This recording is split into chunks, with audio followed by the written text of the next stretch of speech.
You'd think that after spending millions of dollars setting up a foundation model entity to employ physicians, or even going out in those states without prohibitions on the corporate practice of medicine and employing physicians directly, that hospitals would want you to succeed.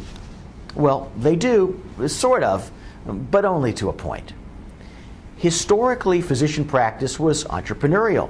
For one reason or another, chiefly related to the complexity of running a practice in today's economy, many physicians have chosen the hospital employment route.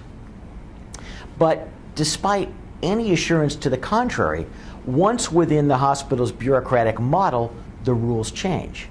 You are managed because that is what bureaucrats do. You'll be free to develop your expertise, but not to the point that you'll become a star. If you were allowed to become a star, you would obtain leverage and might leave. There's a tension to have scores of mediocre physicians on the team.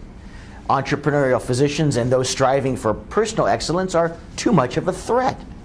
You'll be paid fairly well, but not above what are actually mediocre levels, such as the 75th percentile on employer-favorable surveys.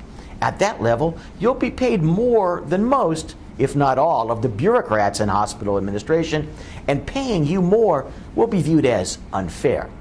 Of course, over time, with more physicians being among the employed, the actual dollar amount of 75th percentile compensation will spiral downward, but not as low as that of physician assistants, specialty trained nurses armed with newly minted doctorate degrees, and other physician extenders who will be used by your employer to muscle you out of a large part of your clinical role.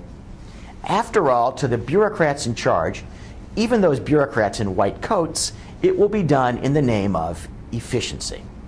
In a way, it's like the classic Twilight Zone episode, To Serve Man.